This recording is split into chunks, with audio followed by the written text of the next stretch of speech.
Good morning, everybody. I hope you're well. Now, I haven't made a video for a few days because I haven't been too well. I've had a bit of a bug. I don't know where it's come from, but there you go. These things go round in the autumn, but I'm better now, so I'm back. I wish I had been able to make some videos last week because there was so much happening which is or was of high impact. There was the G20 Summit in Bali, which is what I'll mainly talk about in this video, but there's so many other things which would have merited something on their own. There was the really depressing budget in the UK by Jeremy Hunt, the new Chancellor of the Exchequer. There was the missile that was fired by Ukraine into Poland and nearly started World War III. They blamed on Russia, but was found with pretty concrete evidence just after a few hours that it was actually the Zelensky regime that had fired that. And many other things going on in the world, the midterm elections in the USA, and evidence of dodgy things going on there, and things are still being challenged over there. So, you know, that's something I could make a whole other video on as well, particularly in Arizona. And let's go back to this G20 summit, because this was significant, I think.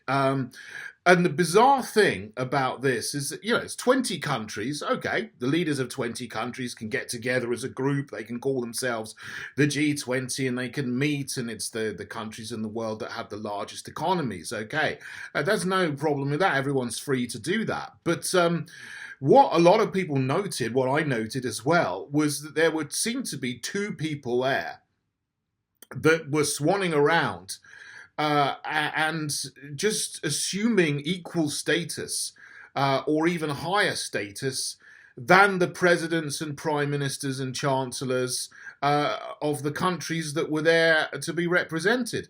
And that was Bill Gates and Klaus Schwab, the CEO of the World Economic Forum. What on earth are they doing there? They're not national leaders, but they were all there, joining in everything and sitting at the high table with the presidents as though they are in charge. So that is very notable. And it's not something that we expect if we live in a democracy, that we elect a leader, as a president or a prime minister, but then they're on the level with these other two unelected people who seem to be interjecting and putting their ideas all over the place, and so on.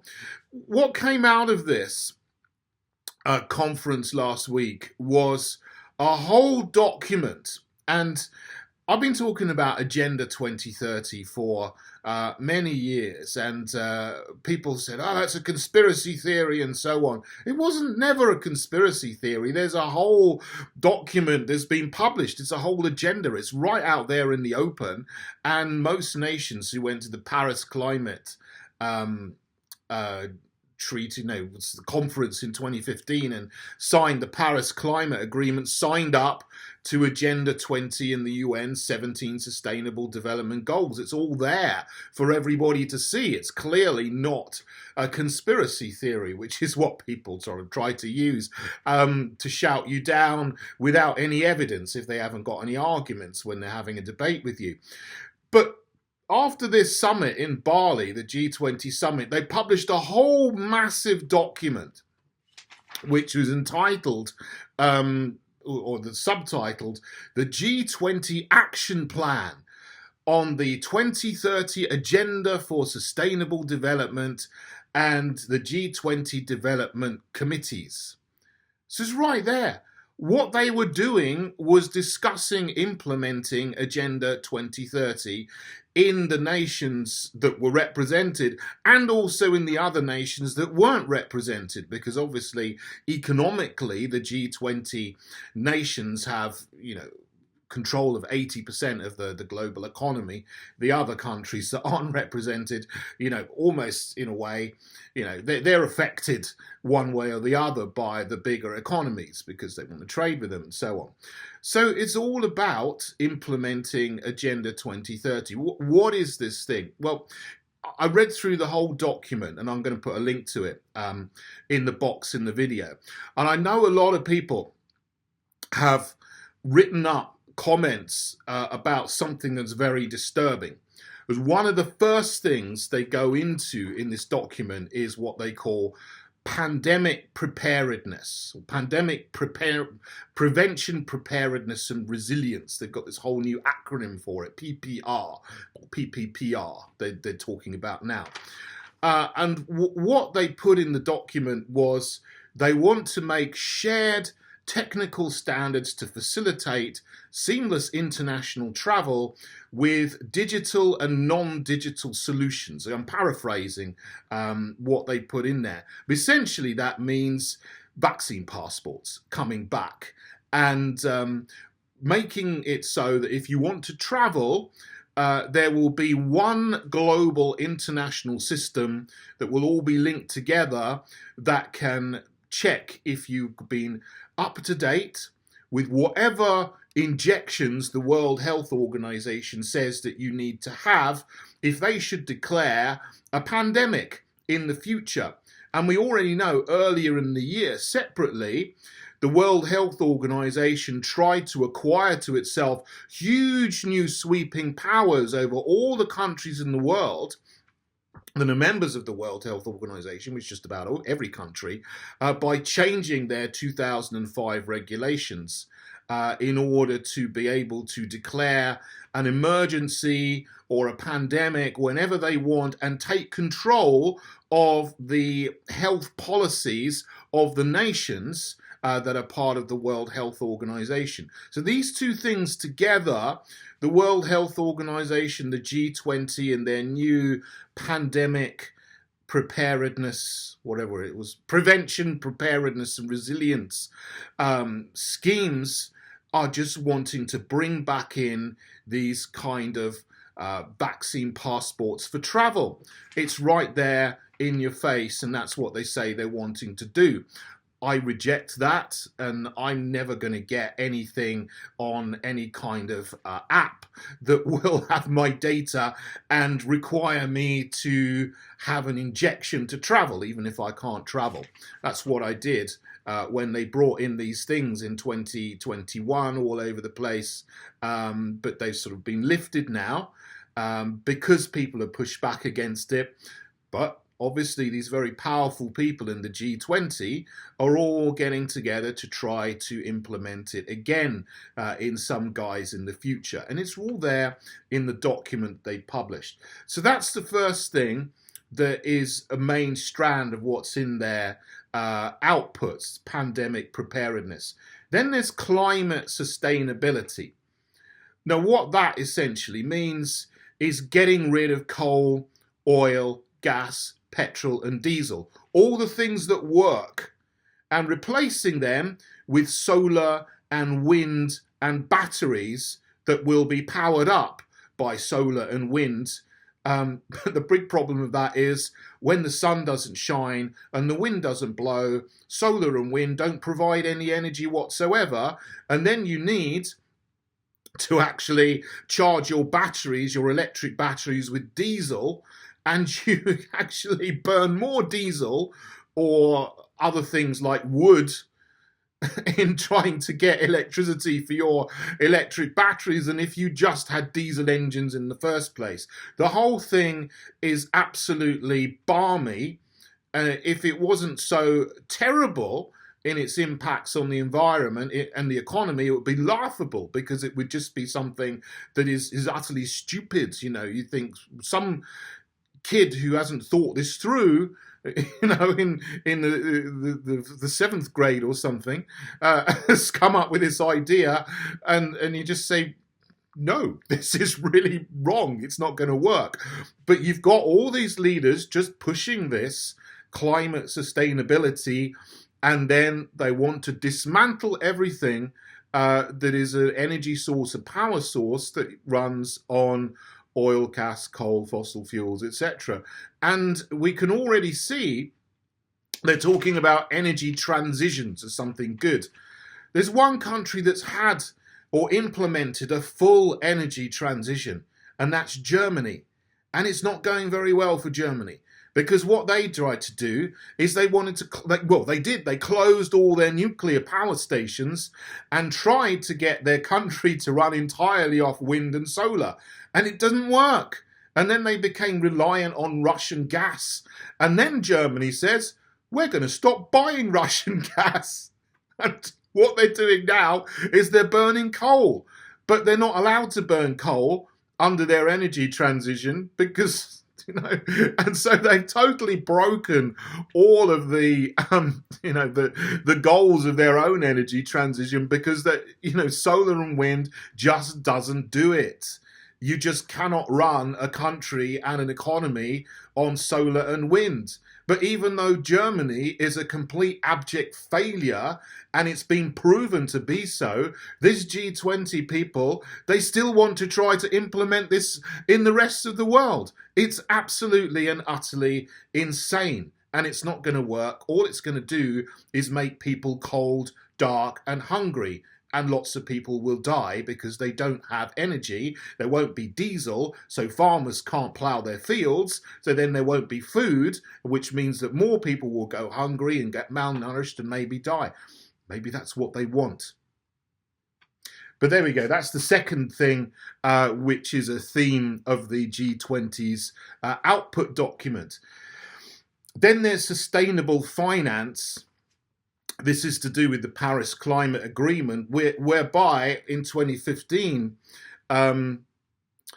it was decided that for climate justice, rich, developed nations would increase their financing of developing nations so that they can implement climate sustainability.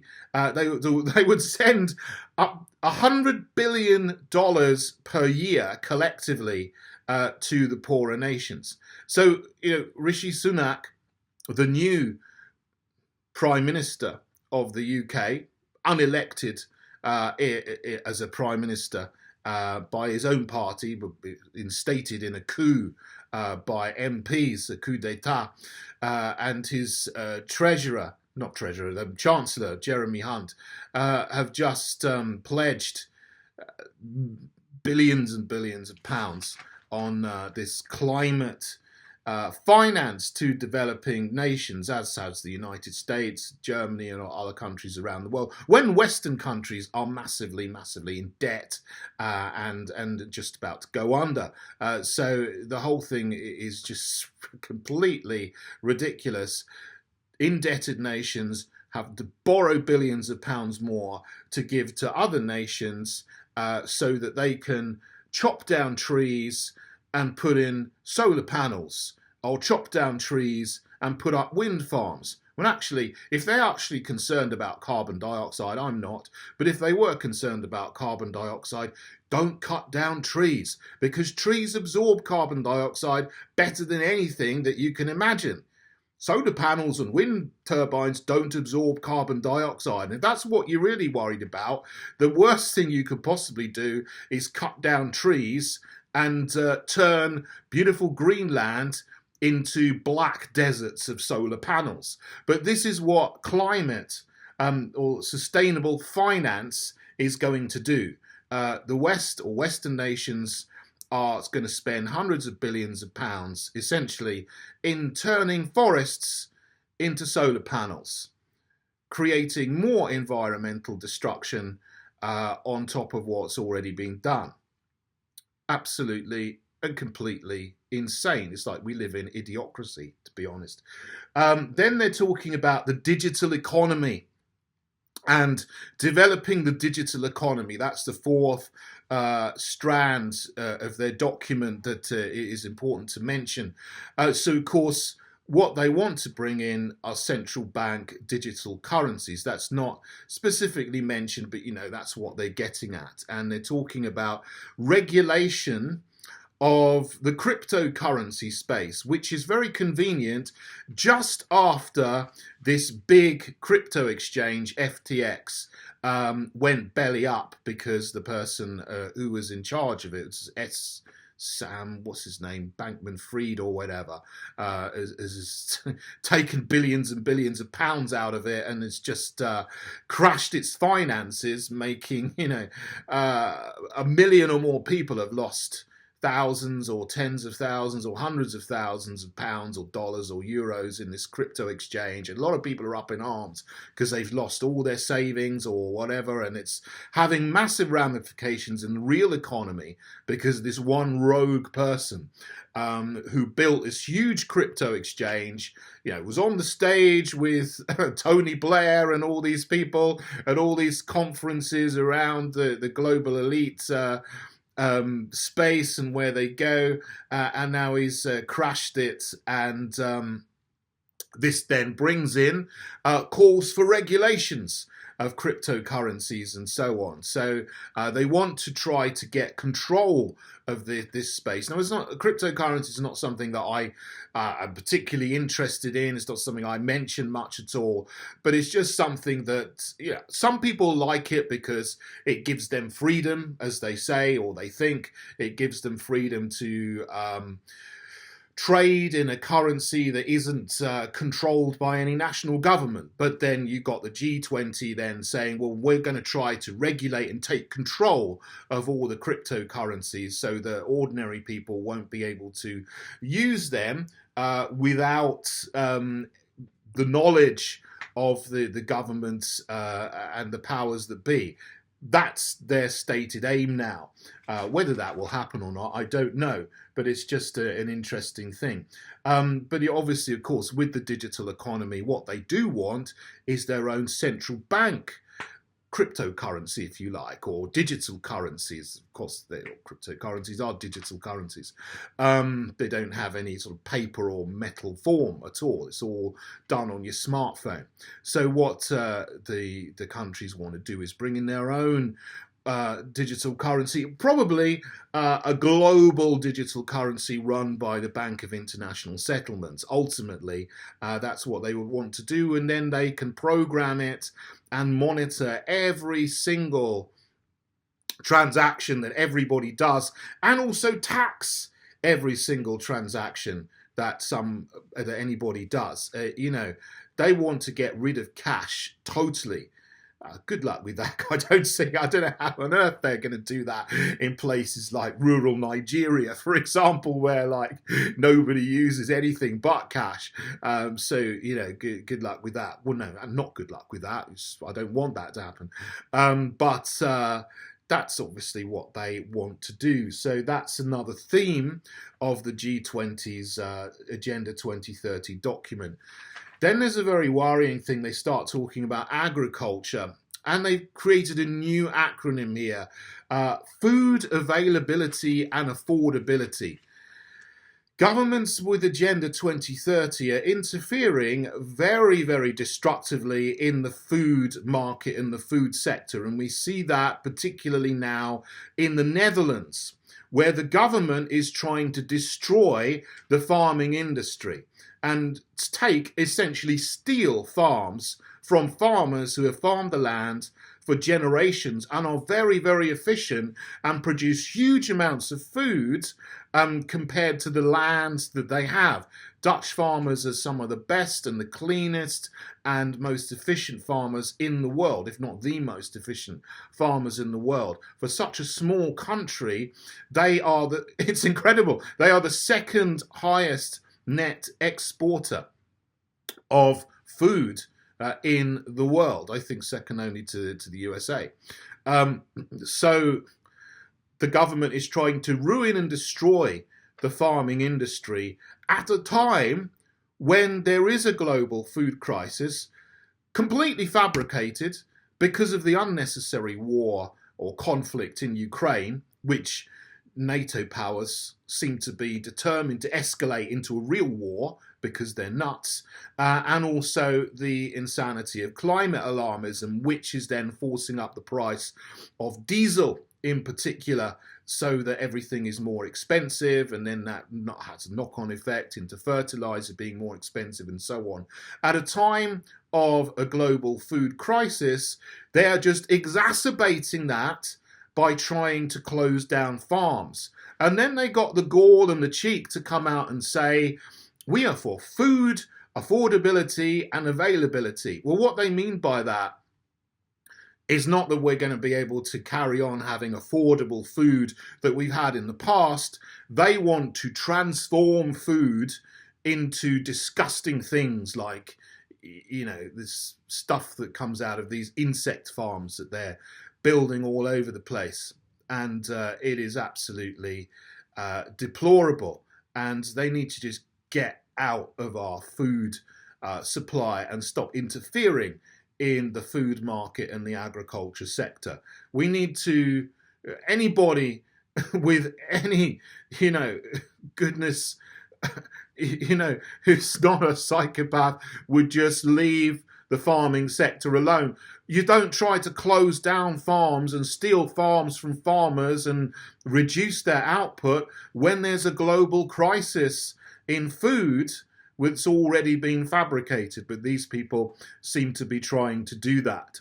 And this is all being agreed on by all of the people there at the G20. So it's not entirely mentions all of that, but this is what this new acronym, food availability and affordability, really means. They want people, there'll be available mealworms and they'll be cheap and you'll be able to have them, but you won't be able to have beef or chicken or fresh food.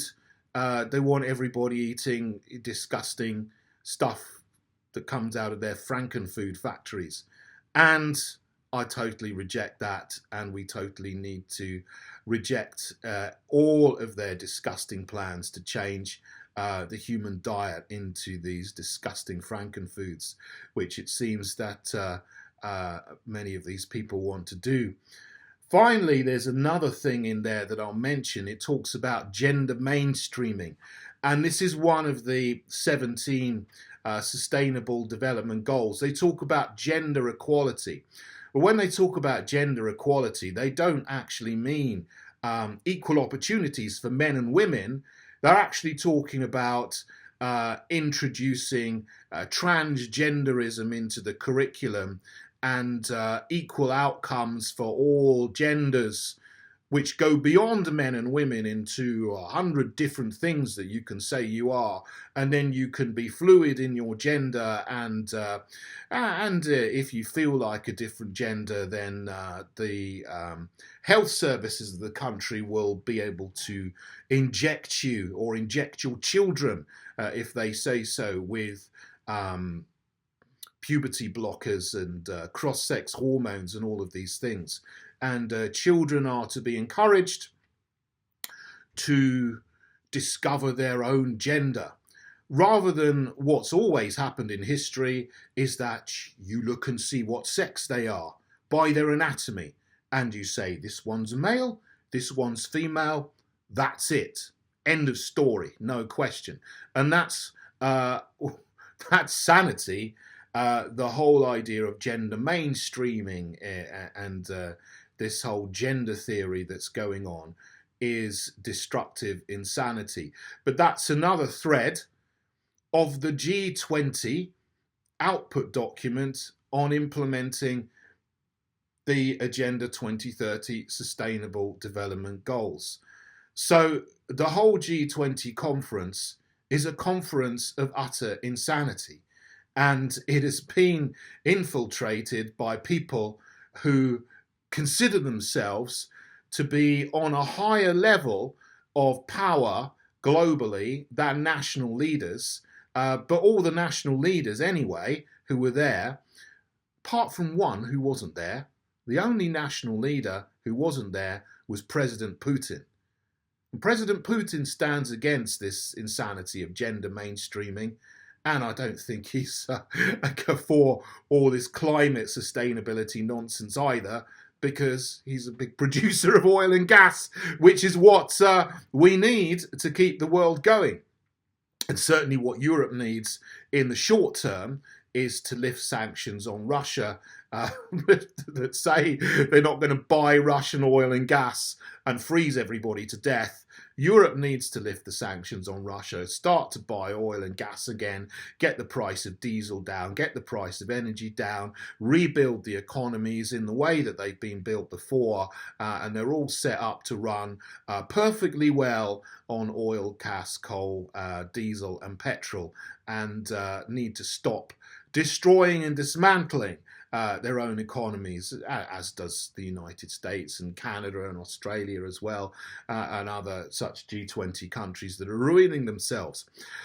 So it's a pretty grim conference, and it doesn't seem there was any really point of anybody going there, because they're just talking utter rubbish all the time, and everything that's come out of there seems to be the opposite of what needs to be done to build free, democratic, prosperous, healthy, wholesome societies with good food, plentiful energy, happy people living in families, with governments that just get out of people's way and let them get on and live their lives and create their lives and build their country and build their culture without the interference of heavy-handed government and puppet masters who sit above them, trying to direct what they're doing and take the world into oblivion.